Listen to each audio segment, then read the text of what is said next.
ఇప్పుడు జీవన్ రెడ్డి గారు చెప్పిన ప్రకారం ఏంటంటే యాక్చువల్గా జీవన్ రెడ్డి గారు ఏమంటారంటే 5% ఉన్నా మాకు 10% వచ్చినట్టు. సరే 5% కానీ తర్వాత ఇంకో కొంచెం ఎక్కువ 7-8% కూడా అయి ఉండొచ్చు, ప్రాబ్లం ఏం లేదు. దాని గురించి మనము ఓకే, ప్రాబ్లం లేదు. అయితే విషయం ఏంటంటే ఇది వచ్చిందా బౌడ్, అయితే విషయం ఏంటంటే ఇక్కడ అంటే అసలు యాక్చువల్గా రిజర్వేషన్లు ఫలాలు ఎవరికి ఎంత దక్కుతూ ఉన్నాయి, తర్వాత ఎవరు నష్టపోతూ ఉన్నారు, ఎవరు లాభపడతా ఉన్నారు ఒక్కసారి మనం చూసేటువంటి ప్రయత్నం చేద్దాం. ఇప్పుడు అసలు యాక్చువల్గా ఏమనుకుంటున్నాం మనము, ఎస్సీలకు సంబంధించి షెడ్యూల్డ్ క్యాస్ట్కి సంబంధించి వీళ్ళు 17% జనాభా, ఇప్పుడు 18% కూడా అంటూ ఉన్నారు. 18% జనాభా 17% ఉండదు. గతంలో చూసుకుందాం ఒకసారి మనము చూసుకుంటే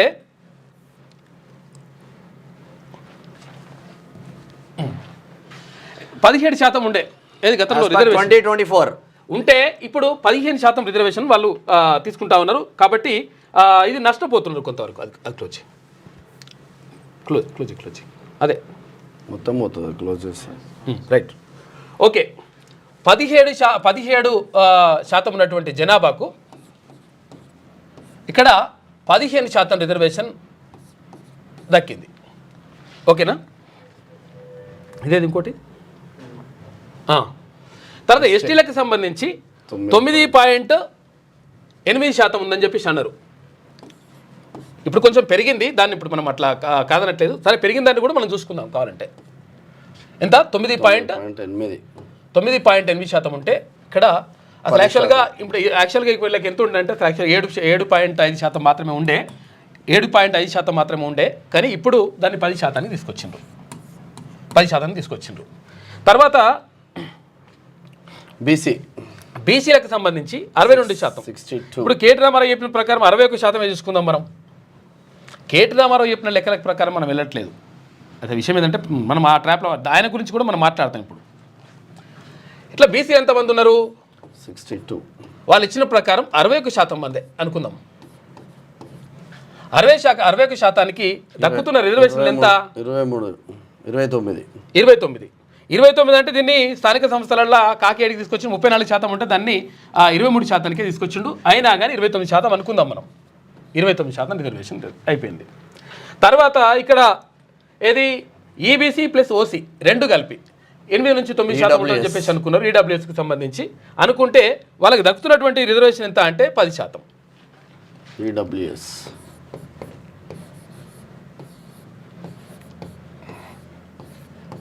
ఈ రెండింటికి సంబంధించి 8-9 అనుకుంటే దక్కుతుంది ఎంత అంటే 10% రిజర్వేషన్ దక్కుతుంది. ఒకసారి ఇవన్నీ కూడా మనం ఒకసారి కూడితే అసలు యాక్చువల్గా ఇక్కడ ఒకవేళ ఎస్సీలకు సంబంధించి నష్టపోతుంది ఎంత అంటే 2-3% నష్టపోతున్నారు. 2-3% నష్టపోతున్నారు అనుకుందాం. తర్వాత ఎస్టీలకు సంబంధించి ఆడికాడికి వస్తున్నది, ఇక ఆడికాడికి వచ్చేస్తుంది అనుకుందాం. తర్వాత బీసీలకు సంబంధించి 29% అంటే 61 నుంచి 29 తీసేస్తంత 30. మరి ఎట్లా అయిపోయిందంటే నార్మల్గా లేదు వ్యవస్థ. 32 ఇదేంటి మైనస్ అనమాట. ఇది అసలు యాక్చువల్గా ఇది -32. ఇక ఇక్కడ ఏమవుతుంది, 7-8% ఉన్నటువంటి వాళ్ళు 10% తీసుకోబోతున్నారు. ఓన్లీ ఇది రిజర్వేషన్ల మట్టుకు మాత్రమే. అయితే ఇది నష్టపోయింది ఎవరు, పూర్తి స్థాయిలో నష్టపోయింది ఎవరు అంటే ఎస్సీలు నష్టపోతూ ఉన్నారు. అంటే 2-3% వరకు ఎస్సీలు నష్టపోతూ ఉన్నారు. తర్వాత పూర్తిగా నష్టపోతుంది ఎవరు అంటే బీసీలు నష్టపోతూ ఉన్నారు. ఎంత 32%. ఈ 32% ఏమంటున్నాం ఇప్పుడు మనం దాన్ని ఓపెన్ అంటున్నాం. ఇప్పుడు ఇది ఓపెన్ టు ఆల్, ఇది ఓపెన్ అంటున్నాం. ఈ ఓపెన్ టు ఆల్ అనేటువంటిది 32% ఎవరిది అంటే బీసీలది. మరి జనాభా దామాష ప్రకారం రాహుల్ గాంధీ గారు చెప్పినటువంటి మాట ఏంటి అంటే 100% సమాజాన్ని మొత్తం కూడా జిరాక్స్ తీసేసి ఎవరికెంతో వాళ్ళకంత వాటా ఇచ్చేద్దామని చెప్పేసి ఆయన చెప్పిండు. తర్వాత ఇంకొకటి ఏంటంటే ఈ 50% స్లాబ్ ఏదైతే ఉందో 50% స్లాబ్ ఏదైతే ఉందో ఈ స్లాబ్ను ఎత్తి పడేసేద్దాం. ఎందుకంటే తమిళనాడు రాష్ట్రంలో 69% రిజర్వేషన్లు అమలు చేస్తున్నారు వాళ్ళు అక్కడ. అంటే 69% రిజర్వేషన్లు ఎందుకు అమలు చేస్తున్నారంటే అరే దానివల్ల నష్టం జరుగుతూ ఉంది, అక్కడ ఉన్నటువంటి మెజారిటీ పబ్లిక్కి అన్యాయం జరుగుతుందని చెప్పేసి బీసీల కోసం 69% రిజర్వేషన్ తీసుకొచ్చిండ్రు. అయితే ఇక్కడ ఇప్పుడు కేటీ రామారావు అన్నత మనము ఆయనను సమర్థించడం కాదు, నిజంగా కేటీ రామారావు చెప్పినట్టుగా 2 ప్రశ్నలు అడుగుతా ఉన్నా. కేటీ రామారావు సమాధానం చెప్పు. ఒకటి, నువ్వేమంటున్నావు 61% ఉన్నటువంటి జనాభా ఎవరిది అంటున్నావు? బీసీ. బీసీలది అంటున్నావు కదా. మరి 61% ఉన్నటువంటి జనాభాకు కేవలం 20 కాదు, 61% ఉన్నటువంటి జనాభాకు ఏం చేసిండు ఆయన? ఎంత? 61% ఉన్నటువంటి జనాభాకు మీ నాయన ఏం చేసిండు? అంతకుముందు స్థానిక సంస్థలలో 34% రిజర్వేషన్ ఉండే, దాన్ని ఏం చేసిండు? 23% తీసుకొచ్చిండు. సరే 23% అన్న ఇంప్లిమెంట్ అయిందంటే ఇది కాదు కూడా కాదు, అయితే అది వదిలేసి అయితే 23% తీసుకొచ్చిండు. మరి 61% ఉన్నటువంటి బీసీలకు సంబంధించి 100% 34 కాదు నాయన, ఇంకా 45 ఇవ్వాలి, 60 ఇవ్వాలి, 50 ఇవ్వాలని చెప్పేసి నువ్వు కొట్లాడాలి. కానీ నువ్వేం చేసినావు? సప్పుడేక మూసుకొని కూర్చున్నావు. ఇప్పుడు వచ్చి మళ్ళీ రోడ్డు మీదకి వచ్చేసి నేను ఇట్లా బీసీలకు అన్యాయం జరుగుతుందని ఈ డైలాగులు బంద్ చేసేది. ఏమైంది? 34% ఉన్నటువంటి స్థానిక సంస్థల రిజర్వేషన్ని 23% తీసుకొచ్చినప్పుడు సప్పుడు ఇయ్యలే. దీనికి ఎందుకు సమాధానం, ఎందుకు సప్పుడు ఇయ్యలేదో దానికి సమాధానం చెప్పు. ఒకటి. ఇంకొకటి ఏంటి అంటే ఏమైంది ఇక్కడ? ఈ స్థానిక సంస్థలకు సంబంధించినటువంటి రిజర్వేషన్ ఒక అంశం అయితే తర్వాత ఇంకొకటి ఏంటంటే అయితే మరి ఏమన్నావు నువ్వు? సామాజిక న్యాయం ఆ కథా కమావిష్ అన్నావు కదా. మరి నువ్వు చెప్పిన లెక్కల ప్రకారమే ఇంకా అసలు యాక్చువల్గా 7 ఉంది అందులో. 6.89%, 6.7, 6.9 వేసుకో, 9.8% ఉన్నది. 6.98% ఉన్నటువంటి జనాభాకు అంటే దాదాపు 7 అనుకోరాదు. 7% ఉన్నటువంటి జనాభాకు 10% ఈడబ్ల్యూఎస్ రిజర్వేషన్ ఇస్తూ ఉంటే మరి ఏం పీకినట్టు? గడ్డి వీకినరా? మరి ఏం చేసినట్టు?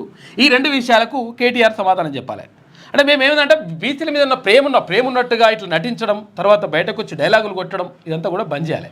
అధికారంలో ఉన్నప్పుడు ప్రేమ ఉంటే ప్రజలకు బాగా మంచి జరుగుతుంది. అధికారం పోయిన తర్వాత విపక్షంలో ఉన్నప్పుడు ప్రేమ ఉంటే ఏముండదు. వాస్తవంగా చాలా మంది రాజకీయ నాయకులు ఇదే చేస్తూ ఉంటారు. పూర్తి స్థాయిలో నష్టపోతుంది ఎవరు అంటే అసలు యాక్చువల్గా ఇక్కడ ఏది 6.98% ఉన్నటువంటి జనాభాకు అంటే ఓపెన్ కేటగిరీకి సంబంధించి ఉంటే దానికి 10% రిజర్వేషన్ ఇచ్చినప్పుడు మీరు ఆయనకి ఏం చెప్పినావు? నువ్వు ఏమైనా మాట్లాడినావా? మాట్లాడలేదు. మళ్ళీ ఇప్పుడు వచ్చేసి బీసీలకు అన్యాయం జరుగుతూ ఉంది, బీసీలకు అట్లా అవుతా ఉంది, ఇట్లా అవుతా ఉంది అని అంటున్నాడు. తర్వాత ఇంకొకటి ఏంటంటే అసలు యాక్చువల్గా ఇప్పుడు ప్రభుత్వం చెప్తున్నటువంటి లెక్క ఏంటంటే మొదట ఎప్పుడు సమగ్ర కుటుంబ సర్వే చేస్తే అది తప్ప రైటా తర్వాత వదిలేసేసేది. తర్వాత మనం చేసుకున్న లెక్కలు చూసుకుంటే ఆటోమేటిక్గా అర్థమైపోతుంది. ఇంకా ప్రభుత్వ పాఠశాలల్లో లేకపోతే అంటే స్కూళ్ళల్లో తర్వాత కాలేజీలలో పిల్లలు వాళ్ళకి సంబంధించినటువంటి రిజర్వేషన్ ఏమున్నది ఏం కథ అనేటువంటి వచ్చేస్తుంది, లెక్క మొత్తం వస్తుంది ఆటోమేటిక్గా. ఓసీ, బీసీ, ఎస్సీ, ఎస్టీ అని చెప్పేసి ఎవరి కాళ్ళు రాసేస్తారు స్కూళ్ళల్లో. ఇప్పుడు మనం కులాలు ఉండొద్దు, అవి ఉండొద్దు, ఇవన్నీ ఉండొద్దు అని మస్తు డైలాగులు చెప్పినా కానీ అక్కడ ఏది స్కూళ్ళకి వెళ్ళిన తర్వాత లేకపోతే కాలేజీకి వెళ్ళిన తర్వాత ఏంది అనేటువంటిది నమోదు చేస్తారు. ఆడ నమోదు చేసినప్పుడు అంతా కూడా బయట పడుతుంది, అది తీసుకుంటే కూడా వెళ్ళిపోతుంది. అయితే ఏమైతా ఉంది ఇప్పుడు? అప్పుడు 51% మాత్రమే ఏది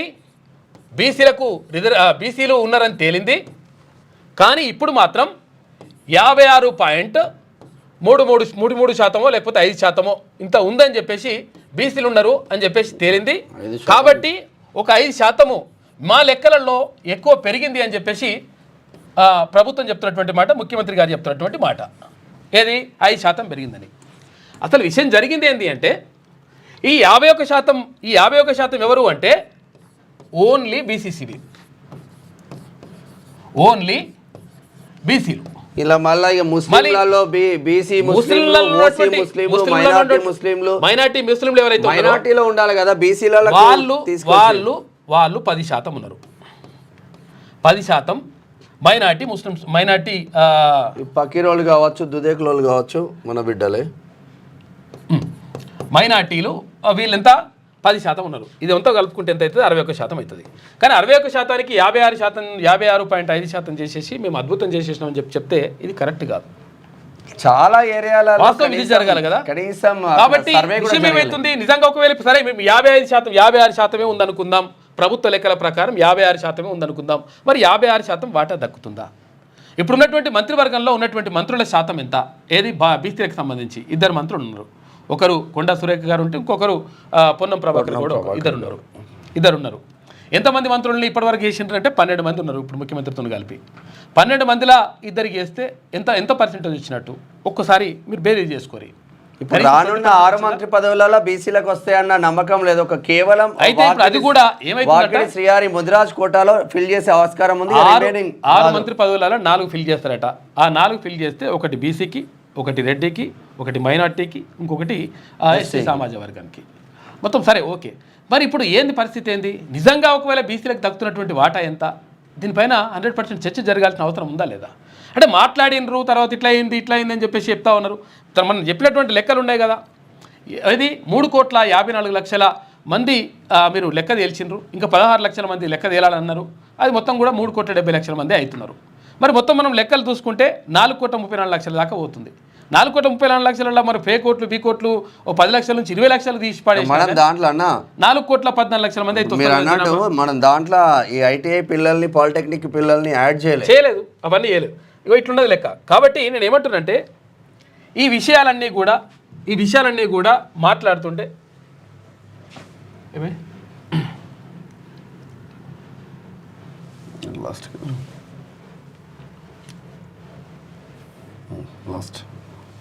రైట్. అయితే ఇట్లా మొత్తం కూడా చర్చ జరుగుతూ ఉంది. కాబట్టి నేను ఏమంటా ఉంటున్నానంటే, అంటే మీరు ప్రభుత్వం తీసుకున్నటువంటి నిర్ణయాలు ఎలా ఉండాలి, తర్వాత నిజంగా మెజార్టీ పబ్లిక్ దక్కుతున్నటువంటి వాటా ఎంత అని చెప్పేసి ఒక్కసారి మీరు బీరీజ్ చేసుకొని నిజంగా ఆత్మపరిశీలన చేసుకొని అట్లా ఆ ఫలాలను అందిస్తే 100% సంతోషిస్తారు. తర్వాత ఇంకొకటి ఏంటంటే, ఈ తక్కువల్ని ఎక్కువల్ని తక్కువ చూపెట్టాల్సిన అవసరం ఎందుకు వచ్చింది?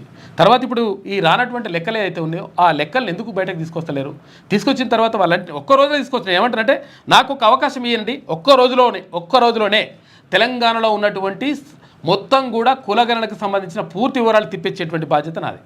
ఒక్కటే రోజు, జస్ట్ 1 డే. అది వేయకుండా ఇష్టం వచ్చినట్టుగా మేము కరెక్టే ఉన్నామని చెప్పుకోవాల్సిన అవసరం ఏమొచ్చింది? మీరు చేస్తున్న పని మంచిది అని చెప్పినాం, మనం 10 సార్లు చెప్పినాం, 100 సార్లు చెప్పినాం.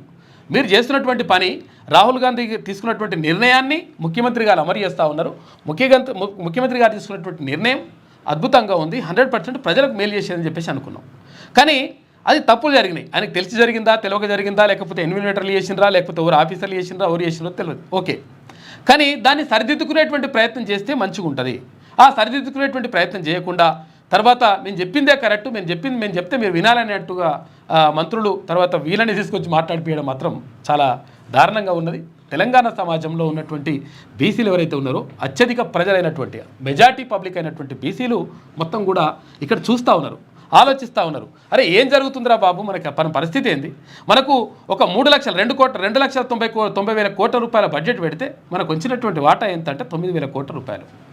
ఆ 9,000 కోట్ల రూపాయలు కూడా కేటాయించి మరి ఖర్చు పెట్టరా అది కూడా తెలియదు. అది వేరే బీసీ కార్పొరేషన్లోని ఎంబీసీ కార్పొరేషన్ సరే, ఇప్పుడనే కాదు, గత ప్రభుత్వం కూడా అదే చేసింది, ఇప్పుడు కూడా అదే జరుగుతూ ఉంది. కాబట్టి దీనిపైన ఒక్కసారి ఆత్మపరిశీలన చేసుకుంటే 100% లెక్క తేలిపోతుంది. నిజంగానే ముఖ్యమంత్రి గారిని ఒక విషయంలో అభినందించాలి 100%. ఇంకో మనం ఏంటంటే మంచి మాట్లాడుకోవాలి, తర్వాత చెడు మాట్లాడుకోవాలి. ఆయన ఏమన్నాడు, 42% రిజర్వేషన్ ఏదైతే స్థానిక సంస్థలకు సంబంధించి అన్నమో, ఏది కామారెడ్డి డిక్లరేషన్ చెప్పినామో, ఆ చెప్పినటువంటి ప్రకారం ఒకవేళ 42% అమలు చేయాల్సి వస్తే రాజ్యాంగ పరంగా లేకపోతే చట్టపరంగా ఏమైనా ఇబ్బందులు ఎదుర్కొనేటువంటి అవకాశం ఉంటే, లేకపోతే ఎవరైనా బిల్లులో లేకపోతే ఇంకేమైనా రిట్ పిటిషన్లో ఏదో వేస్తారు కోర్టులో, వేస్తే ఒకవేళ ఆగిపోయేటువంటి ప్రమాదం ఉంటే అట్లయినా కానీ మా పార్టీ నుంచి 100% 42% బీసీలకు మేము టికెట్లు కేటాయిస్తామని చెప్పిండు. అది అభినందనీయం, నిజంగా కూడా గొప్ప విషయం. అది కేటాయించేటువంటి దమ్ము భారతీయ జనతా పార్టీకి కానీ లేకపోతే బీఆర్ఎస్ కానీ ఉందా అని చెప్పేసి అడిగిండు. మరి వాళ్ళు ఇప్పటివరకు అయితే సమాధానం ఎవరు కూడా చెప్పలేదు. కావాలంటారు కానీ వాళ్ళు కూడా సమాధానం చెప్పాలి కదా. కాబట్టి నేను ఏమంటున్నానంటే, మంచి చెడు అంటా ఉన్నాను. కాబట్టి దీనికి సంబంధించి పూర్తిగా అంటే దీన్ని పూర్తి చేసి దీన్ని కంప్లీట్ చేసి నిజంగా ఇగో ఈ వార్డులో ఇంత ఉంది, ఇగో ఈ గ్రామంలో ఇంత ఉంది, ఇగో ఈ పరిస్థితి ఇంత ఉంది అని చెప్పేసి చెప్పగలిగితే ప్రభుత్వానికి మంచిగా జరుగుతుంది. మనం చెప్పినాం కదా, ఇంత గతంలో కూడా చెప్పినాం కదా, ఏది ఇక్కడ రైతు రుణమాఫీకి సంబంధించి మీరు చాలా చేసిండ్రు. ఈ 70%, 80% చేసిండ్రా, 90% చేసిండ్రా, 90% చేసినా అనుకుందాం, ఇంకో 10% మిగిలిపోయి ఉంది. ఆ మిగిలిపోయిన దాన్ని కూడా మేము అయిపోయిందని చెప్పేసి చెప్పే ప్రయత్నం చేసిండ్రు కొంతమంది మంత్రులు. దాంతో ఏమవుతుంది, ఈ 10% మంది ఎవరైతే ఇక్కడ రుణమాఫీ కాలేదో, ఈ 10% మంది ఎవరైతే రుణమాఫీ కాలేదో, ఈ 90% మంది వచ్చిన వాళ్ళు సప్లై కూర్చుంటారు, తీసుకుంటారు, ఓకే అయిపోతుంది లెక్క. కానీ 10% మంది చూసినావా, ఈ 90% మంది కంటే ఎక్కువ లొల్లి పెడతారు, ఎక్కువ బదనాం చేసేటువంటి అవకాశం ఉంటుంది. ఒక్కసారి ఊళ్ళలోకి పోయి మీరు కనుక్కోండి, 100% ప్రభుత్వం పైన చెడు ప్రచారం చేసేటువంటి ప్రయత్నం చేస్తూ ఉన్నారు చాలామంది. కాబట్టి దాన్ని దృష్టిలో పెట్టుకొని దీన్ని సవరించుకోవాల్సిన అవసరం ఉంటుంది. తర్వాత ఈ సూచనల్ని తీసుకొని వాటిని అమలు చేసుకుంటే ప్రభుత్వానికి మంచి పేరు వస్తుంది. ఆ విషయాన్ని గమనిస్తే మంచిగా ఉంటుంది. కానీ ఉల్టా అట్లా మాట్లాడుతున్నారు, తొలటా మాట్లాడుతున్నారు, వాస్తవాలు మాట్లాడుతున్నాం మనం. కాబట్టి అది సూచనగా తీసుకోండి. క్యూ న్యూస్ ఛానల్లో పనిచేయటకు అనుభవం గల సీనియర్ వీడియో ఎడిటర్స్ కావాలను సంప్రదించవలసిన నెంబర్ 8688926084. qnewsads@gmail.com ను సంప్రదించండి. లైక్ చేయండి.